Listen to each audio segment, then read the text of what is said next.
வணக்கம்.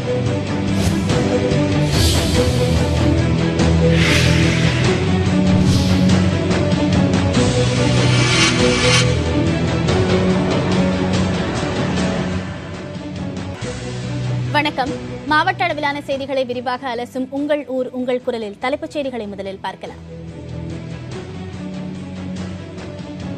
இலங்கை கடற்படையினரால் சுட்டுக் கொல்லப்பட்ட பிரிட்ஜோவின் உடல் உறவினர்களிடம் ஒப்படைப்பு. ஊர்வலமாக உடலை எடுத்துச் சென்று அடக்கம் செய்ய ஏற்பாடு.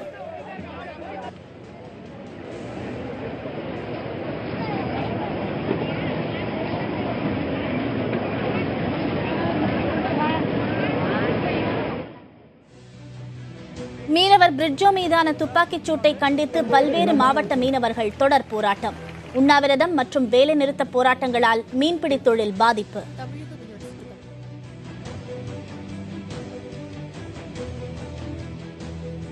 அணைகளின் நீரிருப்பு தொடர் சரிவு. பல்வேறு இடங்களில் தொடரும் குடிநீர் தட்டுப்பாடு.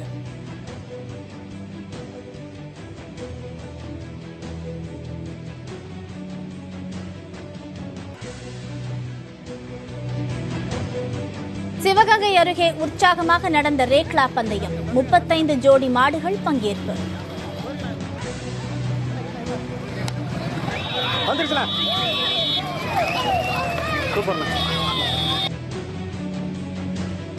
ஓசூர் அருகே சுற்றித் திரியும் 2 காட்டு யானைகளை வனத்துக்குள் விரட்டுவதில் பின்னடைவு. தொடர்ந்து போராடும் வனத்துறையினர்.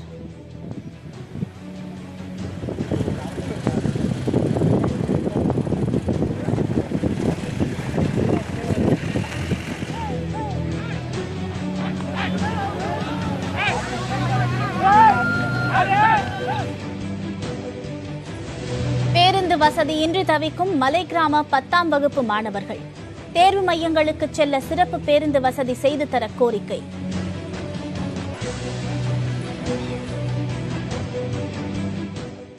தங்கச்சிமடம் போராட்ட களத்தில் பொதுமக்களின் அஞ்சலிக்காக வைக்கப்பட்ட பிரிட்ஜோவின் உடல் நல்லடக்கம் செய்வதற்காக அங்கிருந்து இறுதி ஊர்வலமாக கொண்டு செல்லப்படுகிறது.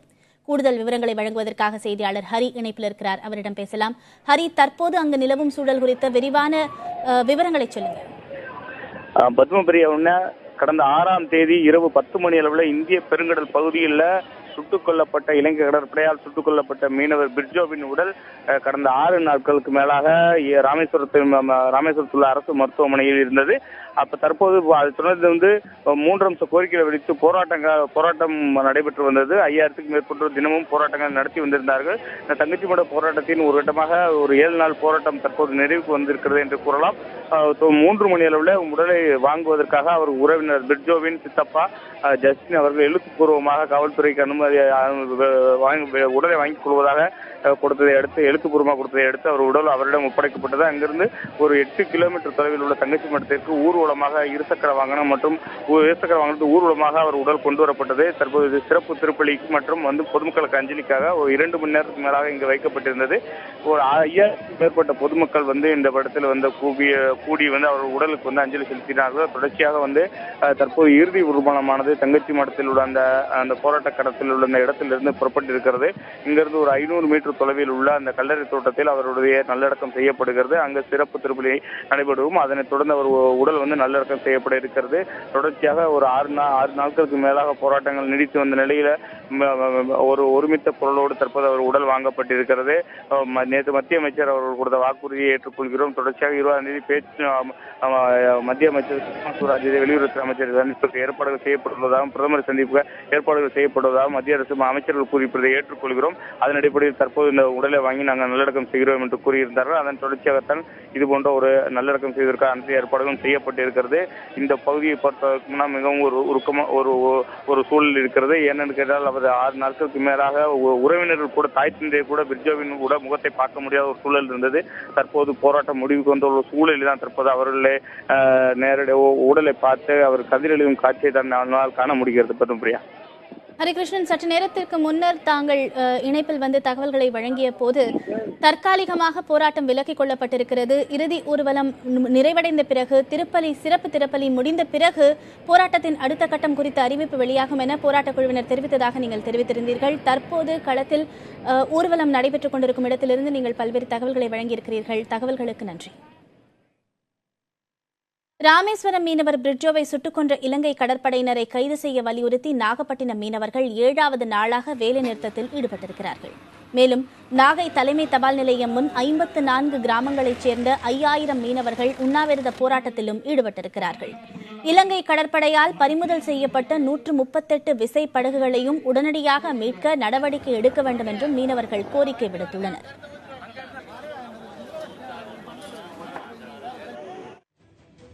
மீனவர் சுட்டுக் கொல்லப்பட்டது தொடர்பாக புதுச்சேரியிலும் மீனவர்கள் வேலைநிறுத்த போராட்டத்தில் ஈடுபட்டிருக்கிறார்கள். நல்லவாடு பகுதியில் மீனவர்கள், பெண்கள், குழந்தைகள் என அனைவரும் கைகளில் கருப்பு கொடி ஏந்தியபடி கடலில் இறங்கி போராட்டத்தில் ஈடுபட்டனர். மத்திய அரசு உடனடியாக தீர்வு காண வேண்டும் என கூறி புதுச்சேரி மாநிலத்தில் சுமார் 25,000 மீனவர்கள் வேலைநிறுத்த போராட்டத்தில் ஈடுபட்டிருக்கிறார்கள். மீனவர் பிரிட்ஜோவை சுட்டுக் கொன்ற இலங்கை கடற்படை அதிகாரிகளை கைது செய்ய வேண்டும், கச்சத்தீவை உடனடியாக மீட்டுத்தர வேண்டும் என்பன உள்ளிட்ட கோரிக்கைகளை முன்வைத்து அவர்கள் போராட்டத்தில் ஈடுபட்டு வருகின்றனர். ராமேஸ்வரம் மீனவர் பிரிட்ஜோ சுட்டுக் கொல்லப்பட்டதை கண்டித்து கன்னியாகுமரி மாவட்ட மீனவர்கள் ஆட்சியர் அலுவலகத்தை முற்றுகையிட்டு போராட்டம் நடத்தினர். நாகர்கோவிலில் உள்ள ஆட்சியர் அலுவலகம் முன் கூடிய ஆயிரக்கணக்கான மீனவர்கள் மத்திய அரசுக்கு எதிராக முழக்கங்களை எழுப்பினர். மீனவரை சுட்டுக் கொன்ற இலங்கை கடற்படையினர் மீது உடனடியாக நடவடிக்கை எடுக்க வேண்டும் என போராட்டத்தில் ஈடுபட்டவர்கள் வலியுறுத்தினர். கோரிக்கைகளை வலியுறுத்தி மீனவர்கள் சாலை மறியல் போராட்டத்திலும் ஈடுபட்டனர்.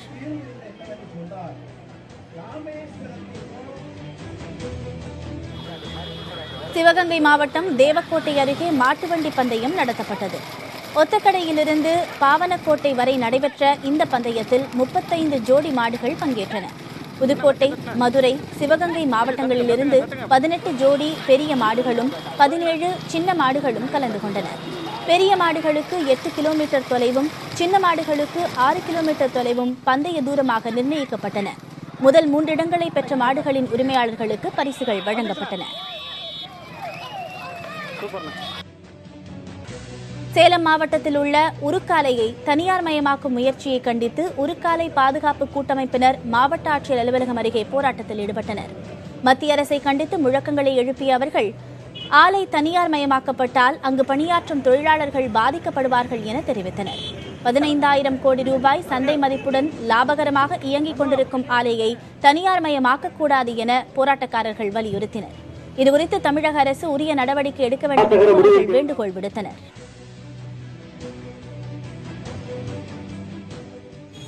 சிவகங்கை மாவட்டம் காரைக்குடியில் சுகாதார சீர்கேடு நிலவி வருவதாக பொதுமக்கள் குற்றஞ்சாட்டியிருக்கிறார்கள். அதிக வருவாயை கொண்ட காரைக்குடி நகராட்சியில் குப்பை அள்ளும் பணிகள் தனியாரிடம் தரப்பட்டிருப்பதாகவும், ஆனால் அவர்கள் சரிவர செயல்படவில்லை என்றும் மக்கள் கூறுகின்றனர். இதனால் நகரம் முழுவதும் துர்நாற்றம் வீசி வருவதாகவும், நோய் பரவும் அபாயம் ஏற்பட்டிருப்பதாகவும் பொதுமக்கள் கூறுகின்றனர். நிலைமையை சரி செய்ய நகராட்சி நிர்வாகம் நடவடிக்கை எடுக்க வேண்டும் என பொதுமக்கள் கோரிக்கை விடுத்துள்ளனர். தமிழக மீனவரை சுட்டுக் கொன்ற இலங்கை கடற்படை மீது நடவடிக்கை எடுக்க வலியுறுத்தி நாகை மாவட்டம் பூம்புகாரை சேர்ந்த கல்லூரி மாணவர்கள் வகுப்புகளை புறக்கணித்து உள்ளிருப்பு போராட்டத்தில் ஈடுபட்டுள்ளனர். தமிழக மீனவரை சுட்டுக் கொன்ற இலங்கை கடற்படையினருக்கு சிறை தண்டனை வாங்கித் தர வேண்டும் என்றும், எதிர்காலத்தில் இதுபோன்ற சம்பவங்கள் நடக்கக்கூடாது என்றும் வலியுறுத்தி அவர்கள் இப்போராட்டத்தில் ஈடுபட்டனர். கிருஷ்ணகிரி மாவட்டம் ஓசூர் அருகே சுற்றித் திரியும் 2 காட்டு யானைகளை விரட்டுவதில் வனத்துறையினருக்கு பின்னடைவு ஏற்பட்டுள்ளது. போடூர் வனப்பகுதியில் கடந்த 4 நாட்களாக 2 காட்டு யானைகள் சுற்றி வருகின்றன. விவசாய நிலங்களுக்குள் யானைகள் புகுந்து விடுவதால் பயிர்கள் சேதமாவதாக விவசாயிகள் கவலையடைந்துள்ளனர். இந்நிலையில் யானைகளை தேன்கனிக்கோட்டை வனப்பகுதிக்குள் விரட்ட வனத்துறையினர் முயற்சி மேற்கொண்டுள்ளனர். ஆனால் யானைகள் 2ம் வெவ்வேறு திசைக்கு சென்று விடுவதால் அவற்றை வனத்திற்குள் விரட்ட முடியவில்லை என வனத்துறையினர் தெரிவித்துள்ளனர்.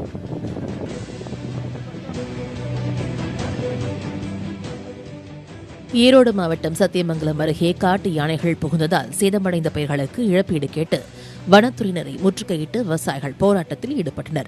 சத்தியமங்கலம் அருகே கரித்தொட்டம்பாளையத்தில் விவசாய தோட்டத்தில் புகுந்த 3 காட்டு யானைகள் 400 வாழைகளை தின்றும் மிதித்தும் சேதப்படுத்தின.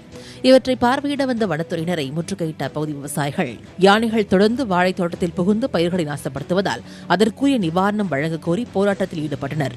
இழப்பீடு வழங்க நடவடிக்கை எடுப்பதாக உறுதி அளித்ததையொட்டி போராட்டத்தை அவர்கள் கைவிட்டனர். தமிழக மீனவர் சுட்டுக் கொல்லப்பட்டதை கண்டித்து கடந்த 4 நாட்களாக வேநிறுத்த போராட்டத்தில் ஈடுபட்டு வரும் காரைக்கால் மாவட்ட மீனவர்கள் இன்று முதல் தொடர் உண்ணாவிரத போராட்டத்தில் ஈடுபட்டு வருகின்றனர். பிரிட்ஜோ கொலைக்கு காரணமான இலங்கை கடற்படையினரை கைது செய்ய கோரியும் இலங்கை வசம் இருக்கும் தமிழக மீனவர்களின் படகுகளை மீட்க கோரியும் இப்போராட்டத்தில் ஈடுபட்டு வருகின்றனர். இதனால் மீன்பிடி துறைமுகம் மூடப்பட்டது. காஞ்சிபுரம் மாவட்டம் மதுராந்தகம் அருகே சென்னை திருச்சி தேசிய நெடுஞ்சாலையில் உள்ள தொழுப்பேட்டில் அரசு பேருந்துகள் என்று செல்ல வேண்டும் என வலியுறுத்தி உண்ணாவிரத போராட்டம் நடைபெற்றது. தொழுப்பேட்டை சுற்றி ஆத்தூர், அரசூர், ஈசூர் உள்ளிட்ட 25க்கும் மேற்பட்ட கிராமங்களில் உள்ளவர்கள் நகர்ப்புறங்களுக்கு செல்ல இங்குதான் பேருந்து ஏற வேண்டும். ஆனால் நீதிமன்றத்தை அணுகி உத்தரவு பெற்று வந்தும் கூட பேருந்துகள் நிற்காமல் செல்வதாக பொதுமக்கள் கூறுகின்றனர். இது தொடர்பாக உரிய நடவடிக்கை எடுக்காவிட்டால் தொடர் போராட்டம் நடத்தப்படும் என்றும் அவர்கள் தெரிவித்துள்ளனர். ஊதிய உயர்வு கோரி சாலை மறியலில் ஈடுபட்ட தேனி மாவட்டம் ஆண்டிப்பட்டி காவலக்க அண்ணா கூட்டுறவு நூற்பாலை ஒப்பந்த தொழிலாளர்கள் 300 பேர் கைது செய்யப்பட்டனர். இங்கு பணியாற்றும் 350 ஒப்பந்த ஊழியர்களும் ஊதிய உயர்வு கேட்டு காலவரையற்ற வேலை நிறுத்தத்தில் ஈடுபட்டு வருகின்றனர். கடந்த 11 நாட்களாக தொடரும் போராட்டத்தை ஒட்டி நூற்பாலை முன் உள்ள மதுரை கொச்சி தேசிய நெடுஞ்சாலையில் மறியலில் ஈடுபட்ட போது அவர்கள் கைது செய்யப்பட்டனர். திண்டுக்கல் மாவட்டம் கொடைக்கானல் அருகே வத்தலக்குண்டுவில் நெடுஞ்சாலைத்துறையினர் அமைத்த ஊர் பெயர் பலகைகளில் தவறுகள் இருப்பதால் அதை சரி செய்ய பொதுமக்கள் கோரிக்கை விடுத்திருக்கிறார்கள். வத்தலக்குண்டுவில் உள்ள ஒரு ஊர் பெயரான குருசடி என்பதற்கு பதிலாக குருசரடி என்று தவறுதலாக பதிக்கப்பட்டிருப்பதாகவும், மேலும் காட் ரோடிலிருந்து மதுரைக்கு 60 கிலோமீட்டர் என்பதற்கு பதிலாக 100 கிலோமீட்டர் என்று தவறுதலாக பொறிக்கப்பட்டிருப்பதாகவும் கூறப்பட்டுள்ளது. இதனால் சுற்றுலா பயணிகளுக்கு குழப்பத்தை ஏற்படுத்துவதாக பொதுமக்கள் குற்றஞ்சாட்டுகின்றனர். இதுகுறித்து நெடுஞ்சாலைத்துறையினரிடம் கேட்டபோது விரைவில் சரி செய்யப்படும் என்று தெரிவித்தனர்.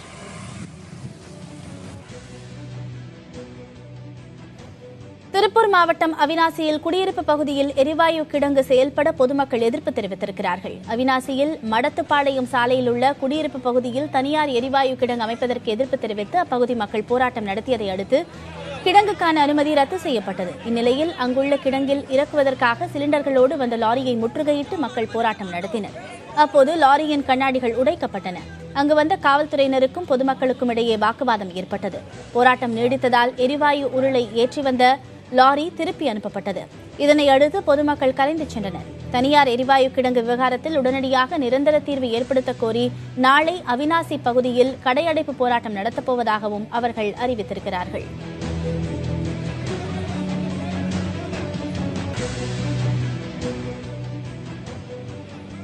தூத்துக்குடியில் ஐயனடைப்பு ஊராட்சி பகுதி மக்கள் குடிநீர் கேட்டு மாவட்ட ஆட்சியர் அலுவலகத்தை முற்றுகையிட்டனர். இந்த ஊராட்சிக்கு உட்பட்ட இந்திரா நகர், சோரீஸ்புரம், பாரதி நகர், கைலாசபுரம் உள்ளிட்ட 27 கிராம பகுதிகளுக்கு கடும் குடிநீர் தட்டுப்பாடு ஏற்பட்டிருப்பதாகவும் இது தொடர்பாக புகார் கூறியும் நடவடிக்கை இல்லை என கூறி போராட்டத்தில் ஈடுபட்டனர். பின்னர் குறைதீர்ப்பு நாள் கூட்டத்தில் ஆட்சியர் ரவிக்குமாரை முற்றுகையிட்டு தண்ணீர் தர வலியுறுத்தினர். குடிநீர் வழங்க நடவடிக்கை எடுப்பதாக உறுதியளித்ததையொட்டி கலைந்து சென்றனர்.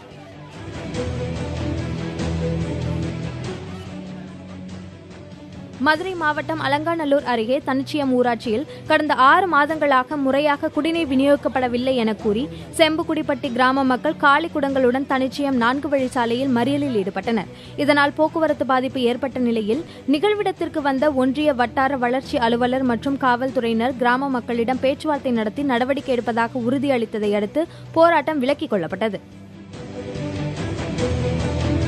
தேனி மாவட்டம் பெரியகுளம் மற்றும் 25க்கும் மேற்பட்ட கிராமங்களுக்கு நீர் ஆதாரமாக விளங்கும் சொத்துப்பாறை அணை நீர்மட்டம் குறைந்து வருவதால் குடிநீர் பற்றாக்குறை ஏற்படும் அபாயம் நிலவுகிறது. முழு கொள்ளளவான 126 அடியிலிருந்து தற்போது நீர்மட்டம் 62.15 அடியாக குறைந்துள்ளது. இதில் 25% வரை மண் சேர்ந்திருப்பதால் மீதமுள்ள நீரை மட்டுமே குடிநீராக பயன்படுத்த முடியும். தற்போது குடிநீருக்காக தினசரி 3 கனஅடி நீர் திறக்கப்படுகிறது. நீர்மட்டம் வேகமாக குறைவதால் ஏப்ரல், மே மாதங்களில் குடிநீர் தட்டுப்பாடு ஏற்படக்கூடும் என கூறப்படுகிறது. நெல்லை மாவட்டம் பாபநாசம் அணையின் நீர்மட்டம் மிகவும் குறைந்துள்ளதால் மாவட்டம் முழுவதும் குடிநீர் தட்டுப்பாடு ஏற்படும் நிலை உருவாகியுள்ளது. பாபநாசம் அணையின் மொத்த கொள்ளளவு 143 அடியாகும். போதிய மழைப்பொழிவு இல்லாததால் அணையின் நீர்மட்டம் தற்போது 50 அடிக்கும் குறைவாக உள்ளது. இதனால் அணையினை நம்பி விவசாயம் செய்து வந்த பகுதிகளில் கார் சாகுபடி முழுமையாக நடைபெறவில்லை. தொடர்ந்து அணையின் நீர்மட்டம் குறைந்து வருவதால் 3 மாவட்டங்களில் குடிநீர் தட்டுப்பாடு அதிகரிக்கும் நிலை ஏற்பட்டுள்ளது. தேனி மாவட்டம் குமுளை, தேக்கடி உள்ளிட்ட மேற்கு தொடர்ச்சி மலைப்பகுதிகளில் பெய்து வரும் தொடர் மழையால் முல்லை பெரியாறின் அணைக்கு நீர்வரத்து சற்றே அதிகரித்துள்ளது. இதனால் பொதுமக்கள் மற்றும் விவசாயிகள் மகிழ்ச்சி அடைந்துள்ளனர். மாலை நேரங்களில் பெய்து வரும் தொடர் மழை காரணமாக தமிழக குடிநீருக்கான நீர் திறப்பு குமுளி மலையின் இரைச்சல் பாலம் வழியாக வினாடிக்கு 100 கன அடி தண்ணீர் திறந்துவிடப்படுகிறது. திருவள்ளூர் மாவட்டத்தில் 4,33,00,000 ரூபாய் செலவில் 46 ஏரிகளை புனரமைக்கும் பணியின் தொடக்க விழா திருத்தணி அருகே அகூரில் நடைபெற்றது. மாவட்ட ஆட்சியர் சுந்தரவல்லி இதில் கலந்து கொண்டு பணிகளை தொடக்கி வைத்தார். இதில் சட்டமன்ற உறுப்பினர்கள், பொதுப்பணித்துறை அதிகாரிகள் பங்கேற்றனர். ஏரிக்கரையினை பலப்படுத்துதல், ஏரியில் உள்ள சேதமடைந்த 2வது மதகினை சீரமைத்தல், ஏரி வரவு கால்வாய் மற்றும் உரைநீர் கால்வாய் தூர்வாறுதல் ஆகிய பணிகள் மேற்கொள்ளப்படும் என்றும் இதன் மூலம் ஏரியின் நீரை சேமித்து வைக்கவும் விவசாய நிலங்களுக்கு முறையாக நீரினை பகிர்ந்தளிக்கவும் வாய்ப்புகள் உருவாகும் என மாவட்ட ஆட்சியர் தெரிவித்தார். தருமபுரி மாவட்டத்தில் ஏரி குடிமராமத்து பணிகளை அமைச்சர் அன்பழகன் துவக்கி வைத்தார். தருமபுரி மாவட்டத்தில் கோடை வறட்சியினை சமாளிக்கும் வகையிலும் நீர் ஆதாரங்களை பெருக்கும் வகையிலும் மாவட்டத்தில் உள்ள 21 ஏரிகளை 1.5 கோடி ரூபாயில் அதன் கரைகளை பலப்படுத்தவும் ஆழப்படுத்தவும் சீமை கருவேல மரங்களை அகற்றி குடிமராமத்து பணிகள் செய்யவும் உத்தரவிடப்பட்டுள்ளது. தருமபுரி அடுத்த குப்பூர் குருமன் கொட்டாய் பகுதியில் நடைபெற்ற பணிகளை அமைச்சர் KB அன்பழகன் தொடங்கி வைத்தார். மாவட்ட ஆட்சியர் K விவேகானந்தன், அரூர் சட்டமன்ற உறுப்பினர் RR முருகன் உள்ளிட்டோர் பங்கேற்றனர். புதுச்சேரி காவல்துறை தலைமையகத்தில் நடைபெற்ற ஹோலி கொண்டாட்டத்தில் முதலமைச்சர் நாராயணசாமி, துணைநிலை ஆளுநர் கிரண்பேடி ஆகியோர் ஒருவர் மீது ஒருவர் மலர் தூவி நடனமாடி கொண்டாடினர். புதுச்சேரி காவல்துறையில் வட மாநிலத்தவர்கள் அதிகமானோர் இருப்பதால் அனைவரும் குடும்பத்தோடு ஹோலி கொண்டாடினர். ஒருவர் மீது ஒருவர் மலர் தூவி தங்களது வாழ்த்துக்களை பரிமாறிக்கொண்டனர். இவ்வாறு உயரதிகாரிகள் ஹோலி கொண்டாடுவது இதுவே முதல் முறையாகும். சேலம் நகரில் ரயில்வே வழித்தடங்களை ஒட்டியுள்ள பகுதிகளில் சீமைக்கருவி மரங்களை அகற்றும் பணியில் தன்னார்வலர்கள் ஈடுபட்டுள்ளனர். சேலத்தில் இயங்கும் கிரீன் வாரியர்ஸ் அமைப்பினர் பொன்னம்மாப்பேட்டை, அம்மாப்பேட்டை பகுதிகளில் ரயில் வழித்தடங்களில் இருக்கும் சீமைக்கருவி மரங்களை பொக்லைன் இயந்திரங்கள் கொண்டு அகற்றினர். இந்த பணிகளை தன்னார்வத்தோடு செய்ய அனுமதி கிடைப்பதில் சிரமம் இருப்பதாக கூறிய அமைப்பினர் தடையின்றி சீமைக்கருவி மரங்களை அகற்ற மத்திய மாநில அரசுகள் நடவடிக்கை எடுக்கவும் கோரிக்கை விடுத்தனர். தருமபுரி மாவட்டம் சித்தேரியிலிருந்து 10ஆம் வகுப்பு தேர்வு எழுதும் மாணவர்களுக்கு பேருந்து வசதி செய்து தர கோரிக்கை எழுந்துள்ளது. சித்தேரி மலைப்பகுதியில் உள்ள அரசு உண்டு உறைவிட மேல்நிலைப் பள்ளியில் பயிலும் 10ஆம் வகுப்பு மாணவர்கள் கீரைப்பட்டி அரசு பள்ளிக்கு தேர்வு எழுத செல்கின்றனர். ஆனால் சித்தமேரி மலையில் போதிய பேருந்து வசதி இல்லாததால் தேர்வுக்கு செல்ல மிகுந்த சிரமப்பட வேண்டிய நிலை இருப்பதாக மாணவர்கள் தெரிவிக்கின்றனர். இதே பள்ளியில் பயிலும் 12ஆம் வகுப்பு மாணவர்களுக்கு தேர்வெழுத அரூர் செல்ல சிறப்பு பேருந்து வசதி செய்யப்பட்டது போல 10ஆம் வகுப்பு மாணவர்களுக்கும் சிறப்பு பேருந்து வசதி இயக்க கோரிக்கை விடுத்துள்ளனர். காஞ்சிபுரம் மாவட்டம் மதுராந்தகம் அரசு மருத்துவமனையில் போதிய மருத்துவர்களும் மருத்துவ உபகரணங்களும் இல்லை என கூறி பொதுமக்கள் மருத்துவமனையை முற்றுகையிட்டனர். மதுராந்தகம் பகுதியைச் சேர்ந்த பலர் இந்த மருத்துவமனைக்கு வந்து செல்லும் நிலையில் 8 மருத்துவர்கள் மட்டுமே பணியில் இருப்பதாகவும் ECG உள்ளிட்ட அடிப்படை உபகரணங்கள் பழுதால் சாதாரண காய்ச்சல் என்றால் கூட செங்கல்பட்டு அரசு மருத்துவமனைக்கு போகச் செல்வதாகவும் புகார் கூறினர். மேலும் மருத்துவமனையில் பணிபுரிவோர் இரவு நேரங்களில் மது அருந்துவதாகவும் அங்குள்ள நோயாளிகளின் உடைமைகள் திருடுபோவதாகவும் புகார் கூறினர். நெல்லை எழுச்சி நாளை முன்னிட்டு கோக், பெப்சி போன்ற பன்னாட்டு குளிர்பானங்களை தவிர்க்க கோரி இந்திய ஜனநாயக கட்சியினர் ஆர்ப்பாட்டம் நடத்தினர். பின்னர் வஉசி சிலை முன்பு உறுதிமொழியும் ஏற்றுக்கொண்டனர். தாமிரபரணியை காக்கும் பொருட்டு பெப்சி, கோக் போன்றவற்றை தவிர்க்க வேண்டும் என கையில் தீப்பந்தங்களை ஏந்தியவாறு முழக்கமிட்ட அவர்கள் பன்னாட்டு ஆலைகளின் அனுமதியை ரத்து செய்ய வலியுறுத்தினர்.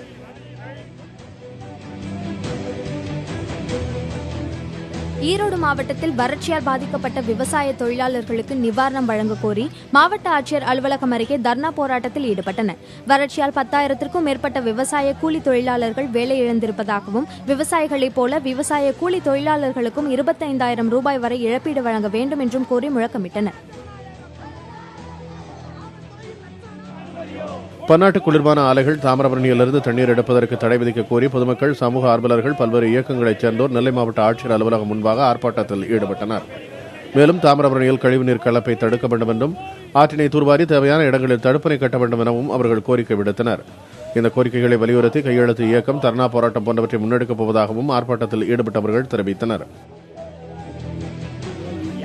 தஞ்சை மாவட்டத்தில் பூதலூர் வட்டத்திற்குட்பட்ட புதுராயநல்லூர், விண்ணமங்கலம், தாளக்குடி, ஆற்காடு, பிரம்மன்பேட்டை உள்ளிட்ட கிராமங்களில் 1500க்கும் மேற்பட்ட ஏக்கரில் சாகுபடி செய்த பயிர்கள் காய்ந்து அறுவடை செய்ய முடியாத நிலை ஏற்பட்டுள்ளது.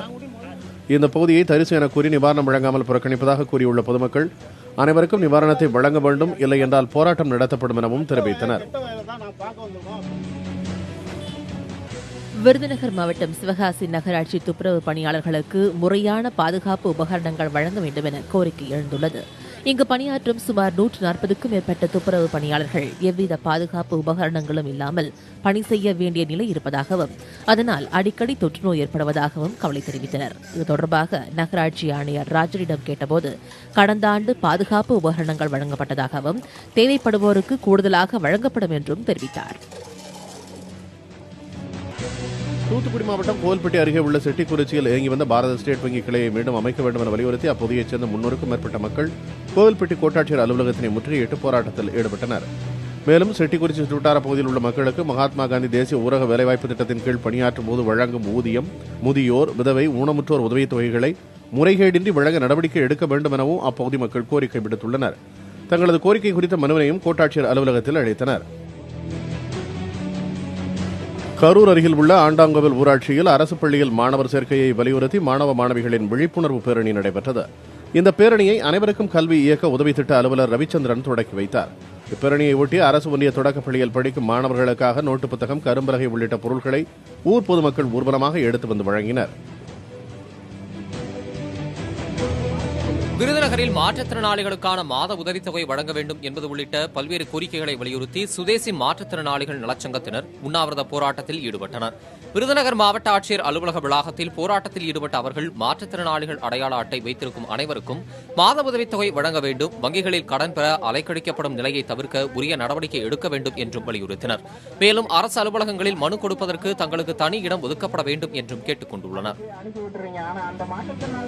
தேனி மாவட்டம் பெரியகுளம் அருகே பங்களாப்பட்டி பகுதி திண்டுக்கல் சாலையில் சாலையோரம் இருந்த 100 ஆண்டுகள் பழமை வாய்ந்த ராட்சத புளிய மரம் திடீரென சாய்ந்து விழுந்தது. சாலையில் விழுந்த மரத்தை அகற்ற நெடுஞ்சாலைத்துறை அதிகாரிகள் எந்த நடவடிக்கையும் எடுக்காத நிலையில் அப்பகுதி மக்கள் மரத்தை வெட்டி அகற்றினர். சாலையின் குறுக்கே மரம் விழுந்ததால் 1 மணி நேரத்திற்கு மேலாக தேனி திண்டுக்கல் சாலையில் போக்குவரத்து பாதிக்கப்பட்டது. அண்மை செய்திகளுக்காக தொடர்ந்து பாருங்கள் புதிய தலைமுறை.